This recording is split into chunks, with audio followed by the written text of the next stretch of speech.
Now, item I've got to give you a high five. item 11 is withdrawn. Go Waiheke Island.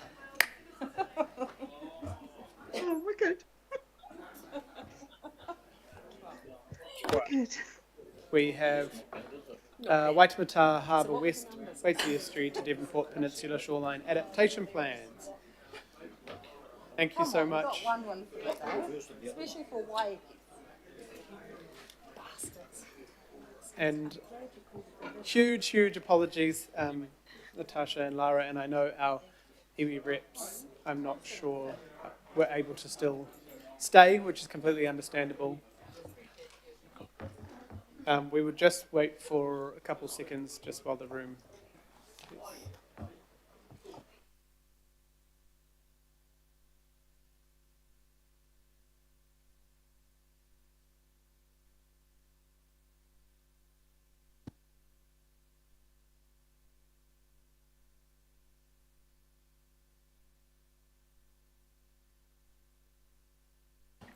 Cool. Thank you very much. This is just hope that everyone can focus on this item as we huge amount of work has gone into this fantastic piece of work. So it's fairly significant. So if you want to take us through the presentation, thanks. Kia ora koutou, ko Natasha Carpenter Tokoingoa. I'm the Head of Coastal Management in Engineering Assets and Technical Advisory, and I'm joined today by Lara Clark, our Principal Coastal Adaptation Specialist. And I would like to also, through the Chair, just extend the apologies of some of our iwi representatives who have been here today in support of this item, but unfortunately have had to leave. Adrian Petit from Te Akatai Waihua and Rangi Kohu Baker from Ngāti Whanonga. So today we are here seeking your approval of the next two shoreline adaptation plans. This is for the Waitemata Harbour and the Waiti Estuary to Devonport Peninsula. These are the next two, representing plans 8 and 9 of the regional series of 20. These are probably our most extensive plans developed to date in terms of the area of coastline that they cover, of about just over 270 kilometres of coast. You are, for better or worse, going to be seeing quite a bit of us over the next couple of months left of the term as we move to complete the final plans across the region. So you can see there in green the ones that have been completed to date and where we're at today with the blue. So the remaining plans will be coming with you over the next 2 months as part of the accelerated programme post the 2023 storms. So I know that most of you will be well familiar with the shoreline adaptation plans through their history. As a brief recap, the purpose of these plans is to provide a long-term, consistent decision-making framework for council-owned land and assets in response to coastal hazards and climate change.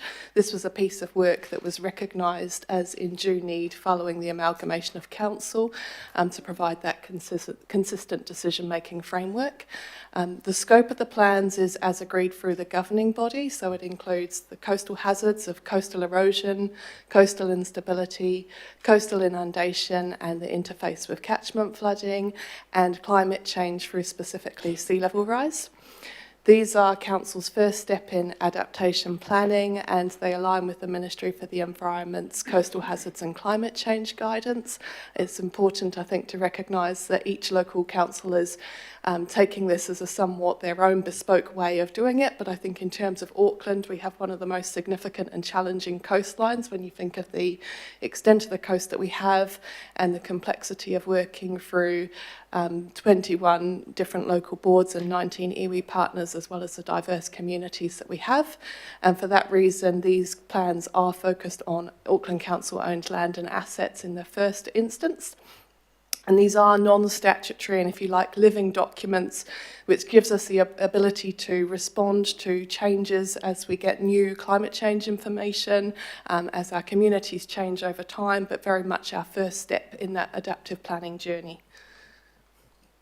In terms of how these will be implemented, really the whole premise of the programme is founded on being able to make better decisions, and those can start from now with the plans that have already been completed. So they are already being integrated into much of our operational plans, including some of our coastal maintenance of our structures, asset management processes and coastal renewals where we already have the funding available. And as we complete the regional picture for Tamaki Makaurau over the next couple of months, that will support that regional decision making. So we'll be coming back to you through the regional prioritisation schema of what are the consequences of where we've identified in particular protect and adaptation priority across our coast, and be able to implement some pilot case studies for coastal adaptation in alignment with the wider work programme of Resilient Tamaki Makaurau. So in terms of the plans that you have in front of you today, this covers the Waitemata Harbour and the Waiti Estuary to Devonport Peninsula. These are probably, and it's reflected in the size of the attachments that you have in front of you, two of our most complex shoreline adaptation plans developed to date, reflective of that we've got 9 local boards here. We've been working alongside 12 different iwi groups, and there has been, just reflecting the scale of the coastline here and the number of different communities and the more suburban character of this coastline. There have been over 17 engagement events through completion of these plans, and that's been done in 2 phases to understand first, primarily the values of the coast, and secondly, to get feedback on the draft adaptation strategies. So that's reflected in terms of the cultural and the community values in the Volume 2 report, and the detail of the adaptation strategies, including their rationale and any of the implementation notes through the Volume 3 reports. Unfortunately, we were going to hand over to our iwi reps for comment, but we're unable to do that as they've now left, but we're happy to take any questions that you may have on these plans. Thank you. Thank you. And disappointing our iwi reps had to leave, understandably, waiting several hours. But I guess just a question to give those who maybe haven't been involved with this process in a while. And it's phenomenal how to see the local board and mana whenua support and broad community support. But how do you do that while also balancing the evidence? You know, not everyone's going to get exactly what they want for the future for their coast, but you have to work with, how do you balance all that up to get to what is here today? Thank you very much. So in response to that, I think we will always have diverse views around how we want to manage our coasts and respond. Through the shoreline adaptation plans, we have 4 key adaptive strategies, and it's really our very first step of sort of putting those categories into practice. There remain a lot of conversations to be had with communities, with our iwi partners, and with future communities. Adaptation planning will take many years to implement, and so it's been a really positive first start in identifying what some of those key areas of agreement are, where there is division, and how we can make a plan to have those next steps in the conversation, and how to manage our coastlines and the assets, infrastructure and uses in those spaces today. Thank you. Are there any other? Oh, Councillor Turner, and then Member Ashby. Thank you. Just to get my thinking straight, this process is only for council-owned asset, correct? Yet you showed all the coastlines in those maps. Yes, for completeness and as covered in the plan. So we've covered the whole coastline, but for areas of private owned land, it's clearly marked as no active intervention to make that distinction. So this plan is just going to be used for us to apply our thinking to our land, or is it prescriptive now in those 4 outcomes of how we're going to respond? Through the chair, to build on what Dr. Carpenter said, it provides our initial concept in terms of whether we have that no action, where we may have very few or limited council land and assets or primarily private property, and where we have council land and assets, we have the three strategies of either maintain, protect, or adaptation priority. That sets a general direction. Within that direction, there is still room for, and there will need to be, many further discussions and an understanding of what the options are in order to sort of take forward that management intention to the next step. Thank you.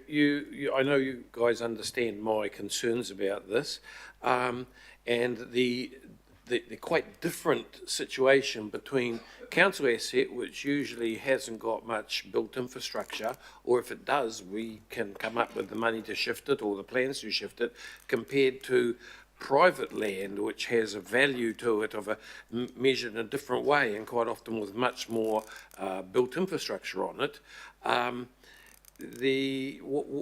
Where are we going next with this? Is this this process stopping here now, or are we going to progress to private coastline assessment? Through the chair, so the Shoreline Adaptation Plan program is one element of a broader work program across the council group, Resilient Tamaki Makaurau. We've been working closely with our colleagues across a number of different areas within council, the Chief Sustainability Office, our policy teams, and the Recovery Office. It's my understanding that through that program, and other staff may wish to provide a further comment for you, Councillor Turner, that there are further thoughts in that space, and there is certainly a live conversation right across Aotearoa New Zealand between central government and local government in terms of adaptive planning. Thank you. Thank you. I think just to make 100% sure to Councillor Turner's question, just for public, I guess take it back slightly. The purpose, it's not just about our coastal assets and renewals, but that's part of the use. But we also have always had, is it correct, very clear, and we're improving them all the time, evidence, publicly available evidence around the coastline, around inundation maps, etc. So it's not something we're surprising people with on private land. Could you just clarify? You sort of did then, but just the usage of those. Like resource consents, etc., will use those mapping tools. Yes, certainly. Thank you for the opportunity to clarify there. So the Shoreline Adaptation Plan program uses Auckland Council's best available public hazard mapping. So we have coastal inundation, we have flood hazard mapping, and we have coastal erosion and instability susceptibility mapping. Those identification of hazards are also utilised through the Auckland Unitary Plan and may also be relevant to other statutory processes. Councillor Turner. So, and all that stuff is done on modelling, use computer modelling with guesses as the parameters that we work with, correct? So through the chair, so we have a range of technical information that's available to support our best available knowledge of coastal hazards. So there's a technical report for coastal erosion and instability, which uses our best methodology for calculating and predicting that area that's susceptible. Similar methodologies are used for our coastal inundation. Our partners in Healthy Waters have their own catchment flood models that they apply for the catchment flood areas. So it's more than just guesswork. It's based on our best understanding of the parameters that input into that, and it is translated through into mapping as an accessible tool for Aucklanders to understand and to interact with that data.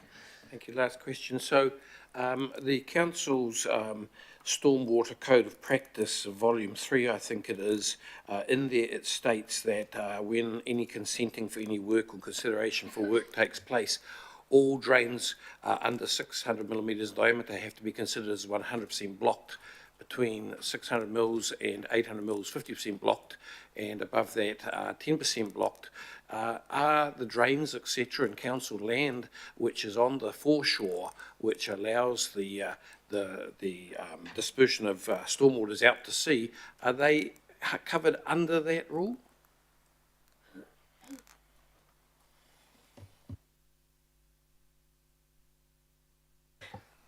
Kia ora, through the chair.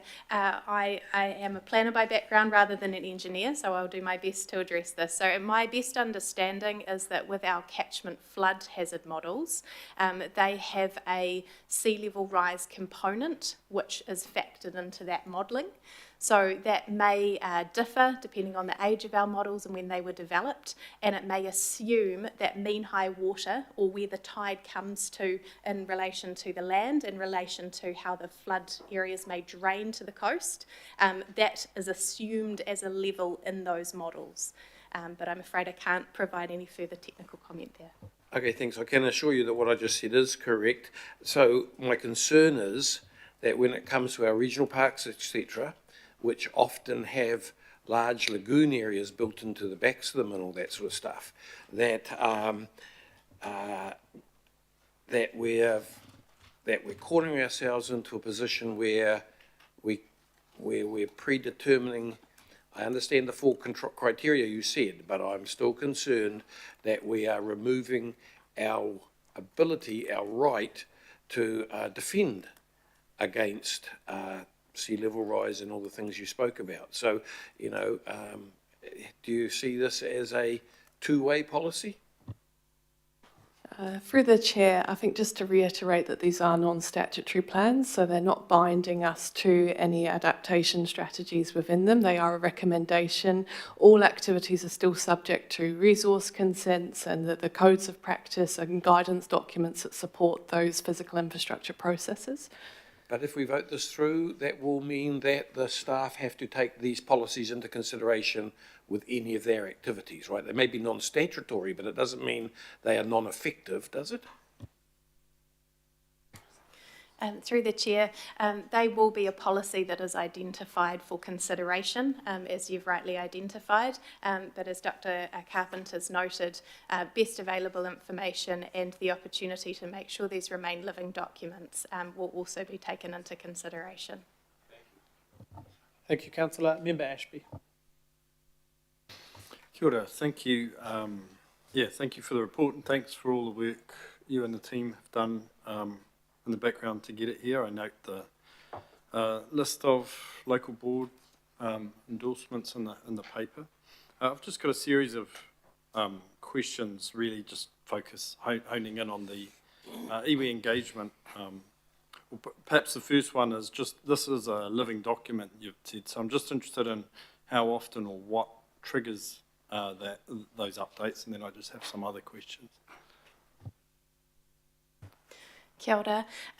So through the chair, in terms of our review of the plans, as we've noted in the documents, we have the opportunity to revisit the strategies within the documents and also some of the supporting information which has been shared by program partners, iwi and our asset owners. So in terms of a revision, we're looking at sort of a 5-yearly cycle to do a comprehensive sort of revisit of the region. However, if we have further updates which are signalled by iwi partners, by local boards, or particularly by communities wanting to look at the input that's included and to review any strategies, or if we have any major infrastructure projects, or we might have major changes to any of our coastal areas or the Auckland Council land and assets which may be located there, then that may also prompt an out of sequence review of the plans. Thank you. And then just a couple more questions. So, like, which iwi specifically provided input to both? You had a sort of overarching number. Kia ora. So in no particular order, because we have quite an extensive area of the coast here, and we also have several portages which we interact with.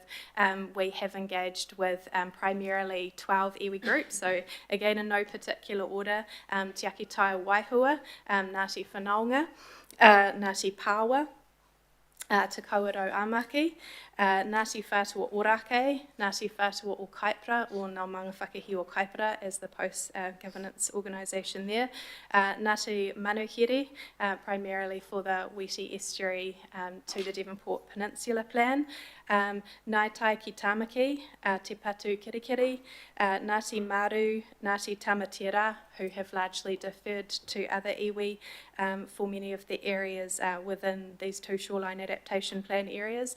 And we've also engaged with the Marutuahu collective of several of the iwi that I've already noted in sort of contributing a shared position in response to the plans. Kia ora. Thank you. I suppose maybe you can't answer this question, but I suppose my question was around, because you might have engaged or contacted or gotten some high-level feedback, but what iwi were deeply embedded in it, and I guess I'm interested in the definition of local iwi who whakapapa to the area, because my reading of that would not include a list of 16 iwi, for example, in the Waitemata West. So I'm just interested how these two things can both be true. But I won't grill you on it, but I'm just interested in that as a general council approach, looking at efficiency and effectiveness of doing this kind of work. You know, do you work with the actual local iwi who whakapapa to the area, or do you just work with whoever turns up? Kia ora. I think in response to that question, sort of perhaps two parts to that question, Member Ashby, as we had to accelerate the program so that we could complete our regional picture, a lot of our engagement with iwi partners, and I say iwi partners as identified by Auckland Council as our mandated partners to engage with, we've been speaking to the wider coastline of Tamaki Makaurau, and we have invited iwi to share whatever kōrero, aspirations, values they wish to share with us in relation to the area of the coast that they wish to share that. And as we've developed the Volume 2 documents for each of the plan areas, we have invited the sharing or the contribution to those areas. As is noted in each of the Volume 2 documents for the two shoreline adaptation plans that you have in front of you, in some cases iwi have chosen to share more. They may be in a position to do so and comfortable with that information being publicly available. In some cases they've chosen not to share as much within these documents, but that doesn't represent sort of any more, I guess, interest in the kaupapa. And they may also be at different places in their journey with settlement, and that has also contributed to how much they've been able to share in this context. I hope that addresses the question in part. Yeah, kia ora, thank you. No, I don't want to beat you guys up for over engaging with iwi, but I guess I'm just signalling a caution of an overzealous approach that has unintended consequences, because I've picked up some areas in here that are worded incorrectly or commented on right immediately adjacent to marae, but those iwi weren't involved, but other iwi have been commenting on that who clearly don't live there. But anyway, it's just a cautionary tale to, it's great. It's not a criticism of your engagement in general. I think that's great in the process, but just sometimes there's unintended consequences of just working with whoever's available, which puts something out there that may have issues. But anyway, I won't talk any more to it. I'm supportive of the work, so thank you. Thanks, Member Ashby. Councillor Walker. Sure. So I haven't had an opportunity to have a thorough look, Mr. Chair. Having said that, I raise a concern, and it's based on my experience at Ariwa Beach, where there's a substantial reserve that's enjoyed by a lot of people, and as compared to the balance of the beach, where there is protection in place in terms of revetments and a wall that's currently being completed. This part of the beach is going to be managed to allow retreat, with the loss of a substantial number of car parks, a playground, I think a beach volleyball, and the removal of a number of trees. This won't happen immediately, but it is forecast to happen. And the concern that the community has is that their view is, in the interim, there should be simple protective measures put in place to try to retain that asset. And I note in this document that transport assets,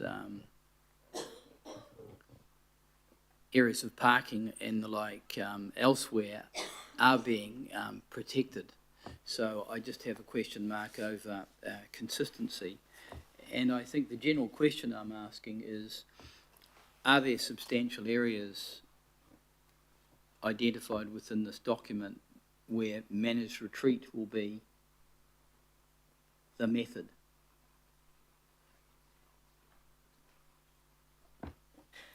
Kia ora, through the chair, thank you for your question.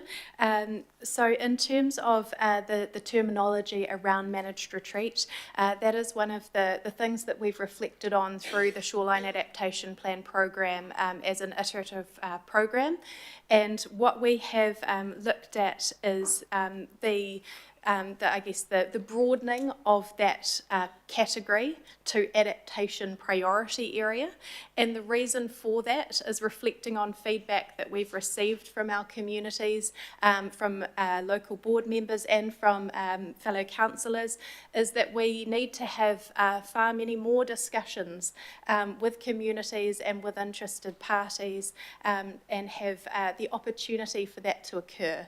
So what we've identified through the Weeti Estuary to Devonport Peninsula Shoreline Adaptation Plan and the Waitemata Harbour West Shoreline Adaptation Plan is areas where in the medium climate change scenario or the high climate change scenario that adaptation priority is identified.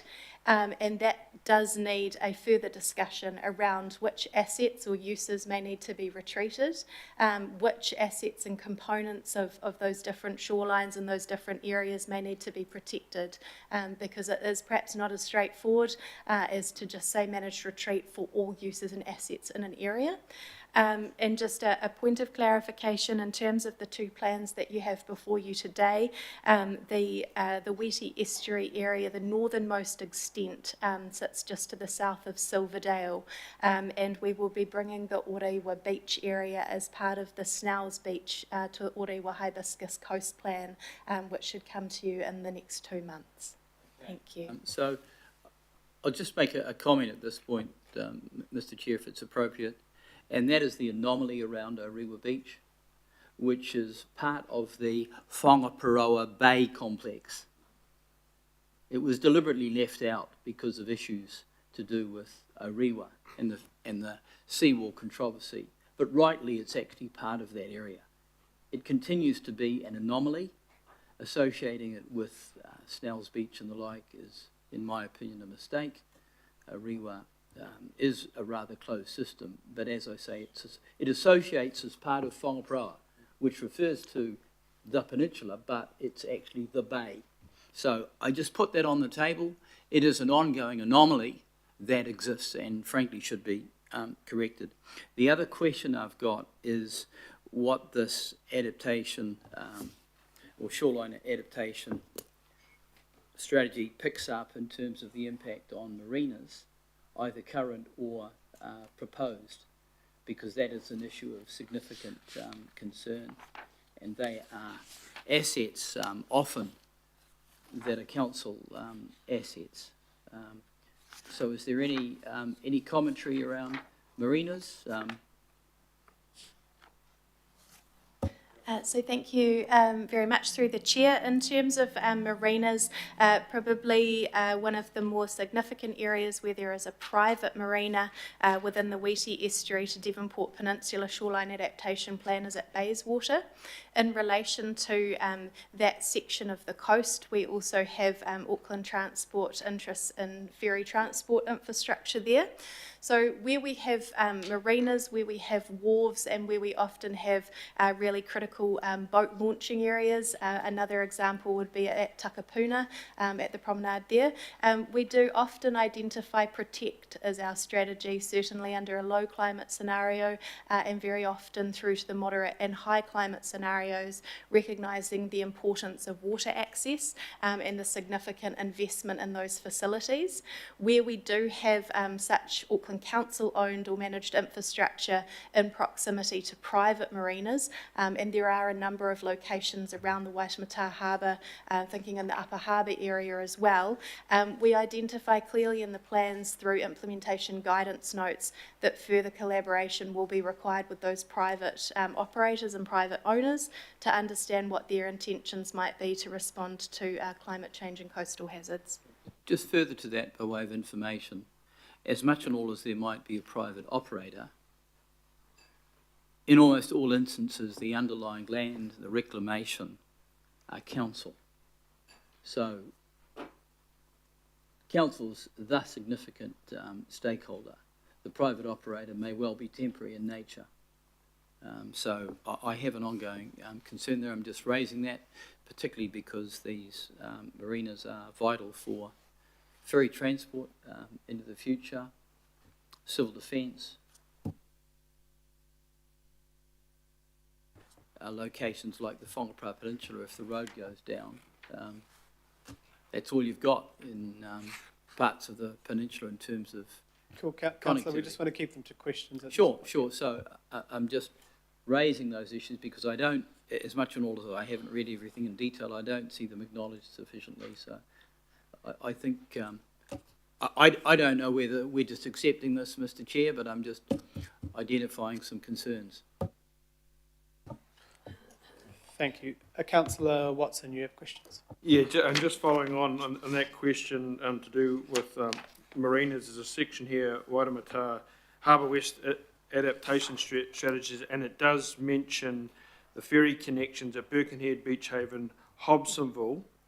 The ferry, so I'm just wondering, so for instance, at Hobsonville, there's Hobsonville, Catalina Point, where the ferry comes in for Hobsonville, and then there's West Harbour, where a ferry also comes in at West Park Marina, but confusingly they call that Hobsonville too. So it's only mentioned once here, Hobsonville, so one of them's got left out, I assume. Through the chair, so yes, it is a confusing anomaly with the naming there, Councillor, you're quite right. So for the West Harbour area, I'll refer to it in that manner, it is predominantly the private marina, correct in terms of the ferry transport option which utilises that area. Immediately to the west of the marina area is an Auckland Council owned boat ramp. So through the strategy specifically for that part of the coast, we do identify the need to maintain and protect that harbour access, acknowledging that the marina is a privately owned marina area. So that leads to other questions. The land is owned by the council. The land at West Park is owned by the council just as it's owned at Gulf Harbour. The actual land is council owned, and the marina facility is leased out to these private operators. So that should alter that assumption, shouldn't it? Because with the marinas are council, in a number of instances, are council-owned land. I don't have all the details in front of me, so I would need to refer to that. Okay. However, we do acknowledge where we have those complexities, as I responded to Councillor Walker, in terms of the need to collaborate with private operators and other landowners as well. Yeah, so we're the landowner. So I'm just, without extending things here, I mean, for us, that the status of marinas and protection is very important, of course, and we happen to have a number of marinas in our wards. So how, is it perhaps best we follow this up offline, so we ensure that it's captured, the fact that this is council-owned land and should be part of any, strategy or mitigation. With the guaranteed public right of access through the various acts. Yeah. Okay. So I'm just assuming, Mr. Chair, just put on the record that as far as the marina situation goes, that that there is an awareness that in a number of these instances at West Park Marina, and then up at Gulf Harbour, that's council-owned land. Council owns the land there and leases out the actual berths to the private operator, and parts of the land is leased out too. And in the absence of a marina strategy, these comments are entirely appropriate. Yeah. I do think that is considered in the plan already, but yeah. Through the chair, we can make amendment to ensure that that is very, very clear in the document, but I'd also remind councillors that these are living documents because land ownership arrangements might change and asset ownership may change over time. So certainly being living documents means that we can continue to make these updates and ensure that they remain relevant. Thank you. Okay, just one final question there, and it goes to, you know, these strategies in the areas and just the local board's involvement. So there's very specific data here. You know, if I'm looking at the Upper Harbour one to do with Rahui Road and Rame Road, and very specific observations and comments. In their feedback, did the local boards go through these individually, or were they just sort of like a once over lightly? What was the essence of their feedback? Because obviously we don't want to repeat what they've perhaps already done. Through the chair, we've had a number of workshops with the local boards, and actually Rahui Road and Rame Road, the examples you raise are ones that they have provided specific feedback on, and they've also attended a number of engagement events where we've had sort of more informal conversations around some of these locations. So yes, we found and should thank all of our local boards for really extensive input in these areas. Thank you very much. That is all the questions. I will get you both to step back from the table, and we'll just go to debate. Member Ashby, did you want to move? I'm happy to second. Councillor Turner would like to speak first. Thank you. I'd be very careful about voting for this. I've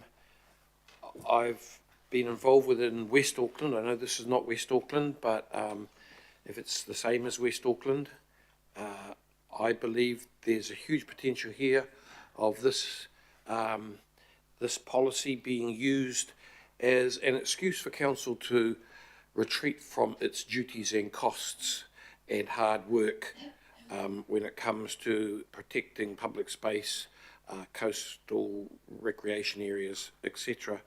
You know, managed retreat, I first ran into it before I was even elected to the local board, 2013, 14, I think it was.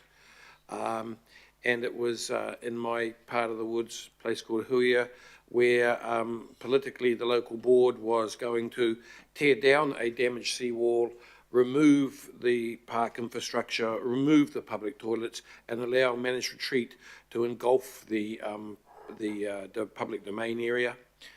If it had got as far as the road, the public was told, I will defend the road, but that's after all the asset had been lost. There was huge public pushback, and the public had to expel far more effort and energy to fight back in this policy than should be the case. And in the end, a managed advance engineering was adapted. And if you go and look at this area right now, it's arguably managed advance. It's worked brilliantly. And now one bay around where the same issue is facing that bay, we're having all sorts of discussions, but we can't get the same as we did for the first bay, and it's said about cost, etc. I am swayed by other areas of New Zealand who have great concerns about these policies, which are, I think, in my own thoughts, are trying to balance potential costs in the future up against predictions. And I'm really worried that this is the thin end of the wedge. Why would we do a coastal adaptation plan in segments just for our property? That leaves a carcellation down the coast, which causes, all sorts of other issues. I think this is somewhat of a political strategy, and this is the first move before we work on public land. So I'd be very careful and think hard about this. It may come back. I predict it's going to come back in time. I'm going to say no. Thank you. Kia ora. Thank you, Councillor Turner. And there's no other speakers, but I'll just speak briefly just to ensure. I mean, the team have done a phenomenal job. I went to many of the workshops and the public meetings on this. Significant amount of time with experts sitting around in the room with individual groups on every single beach and every single asset, every single neighbourhood. I found out places that I'd never been before. And I think the crucial thing was, even from those meetings, I went out with Paul and the team, one, to an area where people wanted some hard infrastructure. The team actually talked those volunteers into the realisation that actually hard infrastructure would make that area worse.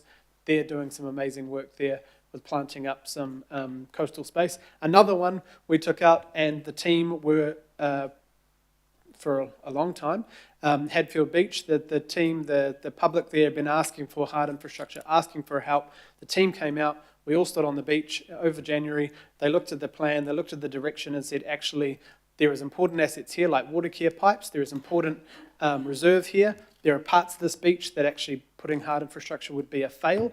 We got emergency powers. The team got to put in some good infrastructure, some rock revetments, some other planting. The community is stoked. It didn't get the type of seawalls they probably thought they needed, but what they've got there is fantastic. The other areas I won't go into, but there are plans through the Little Shell Bay, the Waimanawa plan, which was a pilot, where the board and the community were very pro certain things. Through this process, they've changed their mind. They've protected biodiversity instead. They've protected other areas they thought they wouldn't, and there will be hard infrastructure to protect things like the road. With you, Councillor Turner and Councillor Henderson, I went out with you, Foster's Bay, a couple other issues in the Coastal Assets Work Program. Foster's Bay's in there, I think almost $1 million, 700 grand or something. There's also the Huia boat ramp. Both of those are going to be addressed through infrastructure that is needed. There's not managed retreat happening there, but there may be over time an honest conversation with the public that right now we're spending tens of millions of dollars on coastal assets and we probably can't spend hundreds of millions. So this plan helps address what we love, but also addresses the fact that we cannot continue to protect everything all the time with the significant climate events we're having. So the team are doing amazing work, and I know that they'll keep working with you on areas of concern for you. Last comment from Councillor Lee. Very briefly, Mr. Chair, I've been somewhat distracted, but this is an excellent report, but I can't find any reference to the, and I may have missed it, the Long Bay Okura Marine Reserve, which is about 980 hectares, which is, I think, the biggest marine reserve in the Gulf. There doesn't seem to be, and it's absolutely protected under the Marine Reserves Act 1971, and I don't see any reference in here to it. I'll just make that point. It's part of the Whangaparoa shoreline adaptation plan. Some of the assets Thank you. Yep, are included. Right, all those in favour? Any opposed? Cool. Councillor Turner, would you like your vote recorded? Yep. Cool. Cool. Thank you. Right, we'll move on to congratulations, team. Thank you. We've got item 13.